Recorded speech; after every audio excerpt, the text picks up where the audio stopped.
मोदी सरकार मोदी सरकार मोदी सरकार मोदी सरकार मोदी सरकार मोदी सरकार मोदी सरकार आमचे प्रतिनिधी दत्ता कनवटे आपल्यासोबत जोडले गेलेले आहेत। दत्ता, छत्रपती संभाजीनगरमध्ये युवक काँग्रेसचे आंदोलन पाहतोय, नेमक्या काय मागण्या आहेत, काय सांगाल?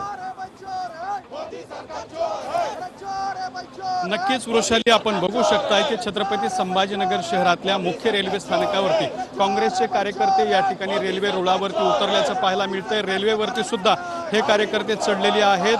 जी काही मत चोरीचा आरोप राहुल गांधींनी केला होता त्या विरोधामध्ये हे सगळे कार्यकर्ते आपण बघू शकताय की रेल्वे रोखून या ठिकाणी आंदोलन करत असल्याचं आपल्याला पाहायला मिळतंय।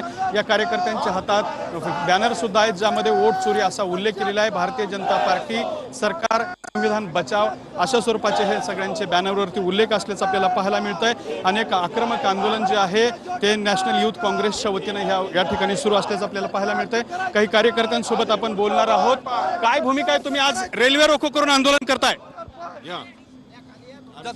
नक्की आपण बघू शकता की सगळे कार्यकर्ते रेल्वेच्या समोर चढलेले आहेत आणि या ठिकाणी आंदोलन सुरू आहे। काय भूमिका आहे? घोषणा जसं की आपण बघितलं, राहुल गांधींनी पूर्ण डेटा समोर मांडलेलं की सरकार कसं चुकीच्या पद्धतीने वोट चोरी करून या सरकारने सरकार स्थापन केलं। मोदी सरकारच्या निषेधार्थ आणि जे वक्तव्य आमच्या नेते राहुल गांधींच्या विरोधात देवेंद्र फडणवीस किंवा मोदी सरकारच्या कोणत्याही नेत्यांनी वापरले त्याच्या निषेधार्थ आज आम्ही छत्रपती संभाजीनगर येथे एनएसवाय तर्फे व युथ काँग्रेस तर्फे रेल रोको करून याचा निषेध आम्ही नोंदवलेला आहे। आणि आता जर हे सरकार थांबलं नाही तर यापुढे अजून तीव्र पद्धतीने आम्ही निषेध नोंदवत राहू।